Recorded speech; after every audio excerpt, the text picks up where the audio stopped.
अब हम स्टार्ट करते हैं मध्यकालीन भारत का जो महत्वपूर्ण पार्ट है, जहाँ से एक्चुअल में मध्यकालीन भारत स्टार्ट होता है, दैट इज कॉल्ड दिल्ली सल्तनत। इसका टाइम पीरियड है 1206 एडी से 1526 एडी तक। मतलब इस टाइम पीरियड में दिल्ली सल्तनत आता है। 1526 एडी के बाद से मुगल पीरियड प्रारंभ हो जाता है। तो ये दो महत्वपूर्ण मध्यकालीन भारत में रहे हैं। पहला दिल्ली सल्तनत 1206 से 1526 एडी के बीच में, और 1526 एडी के बाद से मुगल साम्राज्य अंग्रेजों के आने तक का समय तक। तो इसके अंदर हम 5 डायनेस्टी पढ़ने वाले हैं। पहला स्लेव डायनेस्टी, जिसे इल्वरी डायनेस्टी भी कहते हैं, इसको तुर्किश रूल भी कहते हैं, और हिंदी में इसको दास वंश भी कहते हैं, दास वंश या गुलाम वंश। इसका टाइम पीरियड रहा है 1206 एडी से 1290 एडी के बीच में। इसके बाद दूसरा वंश आता है, इसको रिप्लेस करके खिलजी वंश, खिलजी डायनेस्टी 1290 एडी से 1320 एडी के बीच में। फिर तीसरा डायनेस्टी आता है दिल्ली सल्तनत पर, तुगलक डायनेस्टी 1320 से 1413 एडी के बीच में, जो लॉन्गेस्ट रूलिंग डायनेस्टी है दिल्ली सल्तनत पर। और फोर्थ नंबर में आता है सैयद डायनेस्टी 1414 एडी से 1451 एडी के बीच में। और अंत में आता है लोधी डायनेस्टी पांचवा, जो कि 1451 से 1526 एडी के बीच में इसका टाइम पीरियड रहता है। और 1526 में पानीपत का प्रथम युद्ध होता है बाबर के साथ, और लोधी वंश के जो इब्राहिम लोधी होते हैं वो हार जाते हैं बैटल को, और इस तरह से दिल्ली सल्तनत खत्म हो जाता है और मुगल साम्राज्य की स्थापना हो जाती है इंडिया में। तो हम सबसे पहले स्टार्ट करेंगे स्लेव डायनेस्टी को, वन बाय वन डिस्कस करेंगे। स्लेव डायनेस्टी, जैसा कि हम जान चुके हैं कि इसका रूलिंग टाइम रहा है 1206 एडी से 1290 एडी के बीच में। इसके अंदर 4 महत्वपूर्ण शासक आए हैं। पहला कुतुबुद्दीन ऐबक 1206 से 10 के बीच में। फिर आता है जो महत्वपूर्ण है इल्तुतमिश 1210 से 1236 एडी के बीच में। फिर रजिया सुल्तान आती है 1236 से 1240 एडी के बीच में, जो कि फर्स्ट मुस्लिम शासिका होती है दिल्ली पर शासन करने वाली। और लास्ट हमारा जो इम्पोर्टेंट रूलर होता है स्लेव डायनेस्टी में होते बलबन 1266 से 1287 एडी के बीच में। तो अभी हम पहले कवर करते हैं कुतुबुद्दीन ऐबक के बारे में, फिर हम धीरे धीरे अलग के बारे में इल्तुतमिश वगैरह के बारे में डिस्कस करेंगे।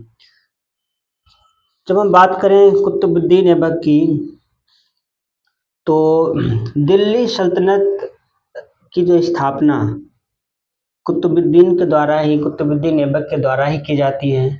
और पहला वंश दास वंश गुलाम वंश से आता है, लेकिन इसकी नींव जो रखते हैं मोहम्मद गौरी का ये दास होता है कुतुबुद्दीन ऐबक। और कुतुबुद्दीन को ही एक अवसर मिलता है दिल्ली का शासक बनने का। तो हम देखते हैं कि कुतुबुद्दीन ऐबक को कहा जाता है real founder of Turkish rule in India, और उसने अपनी राजधानी बनाता है लाहौर में। लेकिन सबसे अच्छी बात ये थी कि उसने कोई बहुत बड़ा टाइटल ग्रहण नहीं किया, जैसे मलिक वगैरह का टाइटल उसने ग्रहण किया था, सिपाहा,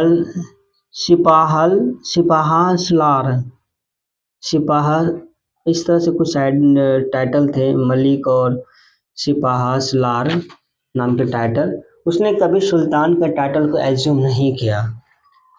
और कुतुबुद्दीन ऐबक के बारे में कहा जाता है कि बहुत उदार थे और उसके हृदय बहुत ही दयालु थे, और इस वजह से उसको टाइटल दिया गया है दाता या लाख बख्श, मतलब लाखों देने वाले, क्योंकि लिबरल था और ये चैरिटी वगैरह में पुअर लोगों को, जो नीडी पर्सन थे, उन सबको मनी डिस्ट्रीब्यूट करता था।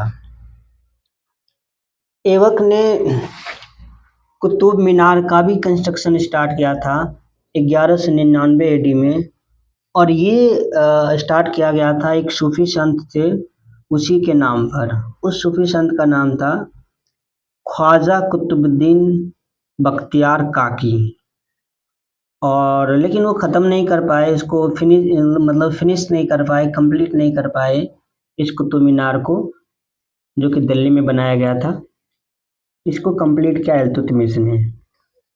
मतलब एक तरह से ये मस्जिद था कुतुब मीनार, मॉस्क था, और दो मॉस्क इसके टाइम पीरियड में बने हैं, एक दिल्ली में और एक अजमेर में भी। सॉरी, ये देखना है कि दो मॉस्क उसने बनाए हैं।